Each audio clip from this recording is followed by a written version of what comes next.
In this video, we are looking at how small changes can transform your energy and your focus. Welcome, I'm Jimmy and I'm here with Paula from George Coaching, and today we're exploring how small changes can transform your energy and your focus. And if you're new here, don't forget to subscribe to our channel. Don't forget to hit the bell to be notified every time that we publicize a new video, and don't forget to like this video. We hope that it's really useful and you enjoy it. So don't forget to hit like. And if you're listening on a podcast, don't forget to subscribe to our podcast.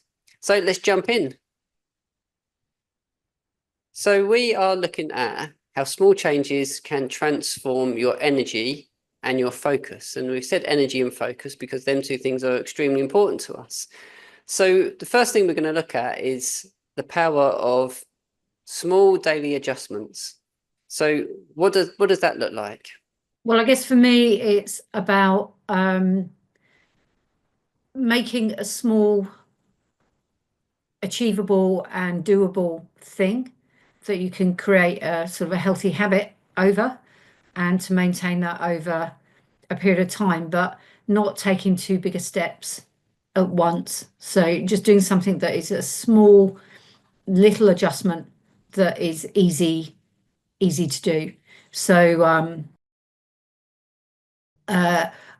analogy I read once is it's like throwing a ball, and the trajectory and the angle when you first throw the ball is actually quite small, but the further away from you it gets, the bigger the angle gets and the bigger difference it is. So I guess the analogy is that if you can start making a small change and then keep doing that over time, it'll end up with a much, much bigger result. Yeah, absolutely. And a small change can be the smallest of things that can make a huge impact. It can be things like changing words that you use. Maybe you just change one word that you've got in the habit of using, and you're gonna change that to something else. And maybe that word is can't, and you're gonna get rid of that word from your vocabulary. And it's a small change, but if you say it 10 times over a day, that change can have a big impact.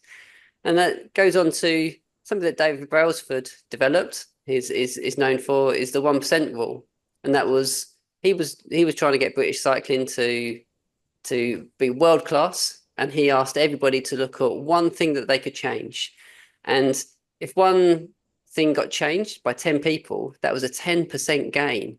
And when they revolutionized this approach, they were changing the face of British cycling. It was revolutionary, and that was their approach, was just find one little detail. And it could be something as simple as the stitching on their clothing.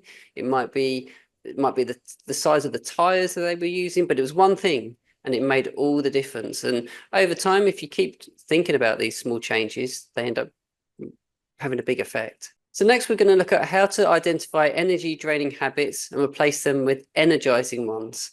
So this is a really interesting one. You're going to have to dig deep with this one and just think about yourself on it. So energy draining habits, and then we're going to replace them with energizing ones. So how can we do this? Well, first of all, you've got to identify what your energy levels are and how they fluctuate during the day. I think it's fairly normal that energy levels fluctuate for all of us during the day, over the week, over the months, can be affected by the weather, can be affected by the food that we eat. There's so many things that can affect our energy levels, but I think identifying how they fluctuate and actually the things that cause your energy levels to dip, it's one thing that I have done with clients before is looking at the nutrition that they're eating and the effect the nutrition has on their energy levels after they've eaten certain foods, and then adjusting that to increase their energy levels. So identification, really important. I think that's the first step. Yeah, what could be a common habit that people have that they could identify that is inadvertently draining energy and they're not realizing? Well, we talked about it before, mindless scrolling on the telephone, where you're just feeding into other people's lives that's not necessarily bringing you any gains or rewards. Long time spent at computers can all be energy sapping, energy draining.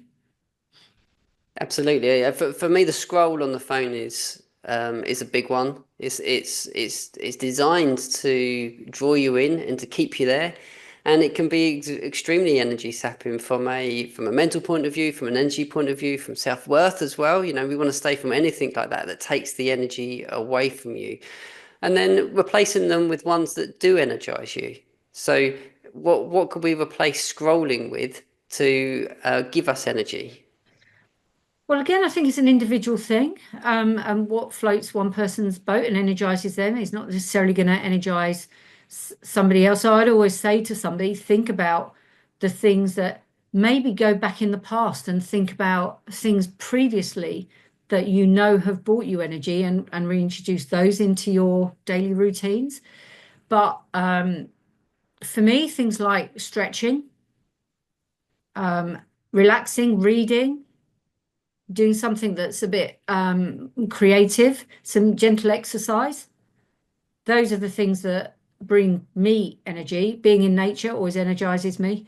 But again, I think it's an individual thing, and people need to look at where they can identify the things that, as they're identifying things that drain their energy, equally find the things that are personal to them that bring them energy. You know, if you think about, some people are introverts and extroverts. So an extrovert will get energy from maybe spending time with people, and yet an introvert will re-energize from having quiet time and time away from people. So I think it's a very individual thing, but I think it's important that people find whatever that thing is.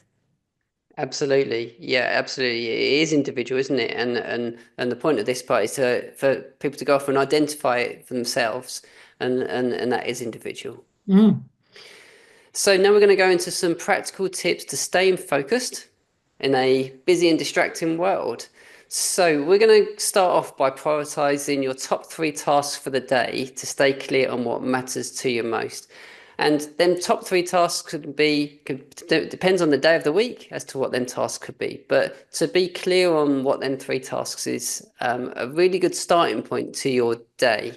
What could come next? Well, once you've identified what those tasks are, and I think I've mentioned on a previous podcast that for me, I'd like to spend a few minutes every morning with a journal and just identify what my intentions for the day are and what the things I want to achieve are. So that focuses me in on that.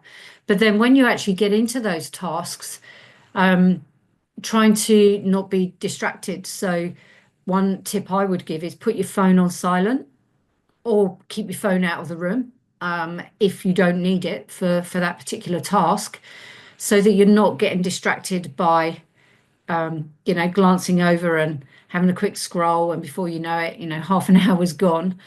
And phones are addictive, and there's enough evidence to know that even if the phone is on the desk next to you, you are probably going to look at it.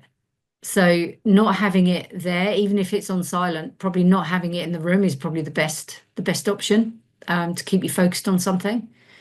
And then the other tip I would have is scheduling breaks. And again, I think I mentioned it before, enough studies and evidence that if you stay fixed on something for over an hour, your productivity and your focus is going to drop.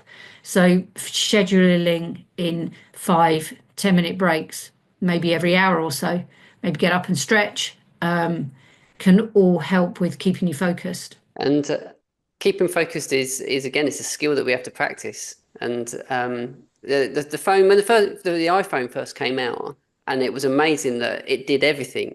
It had everything in one place, which was what was so good about it. But now it's what's so distracting about it. So let's say you're sitting working and you need to check your calendar and it's on your phone and there's a message on there, and then you start going down a rabbit hole of being distracted because that message has taken you off somewhere else. So it is having the focus to say to yourself, and maybe even tell people that are around you, like, I'm going to be working on this, so leave me alone for an hour. I need some space.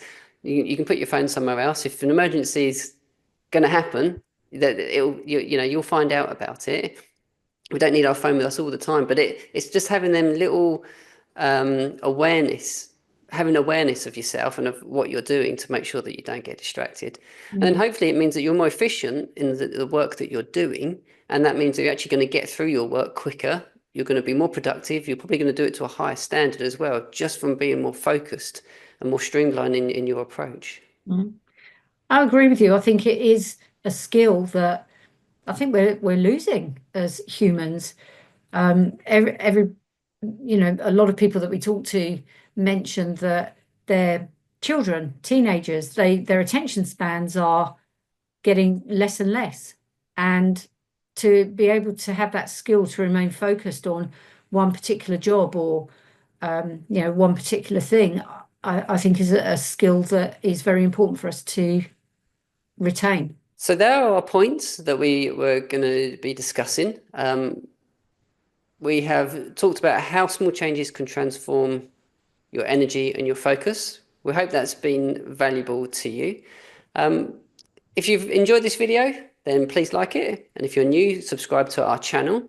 And we would love for you to leave a comment below and tell us what you've learned as well. We would love to hear how this has helped you or how it's affected you, or if it's provoked any thoughts in your mind.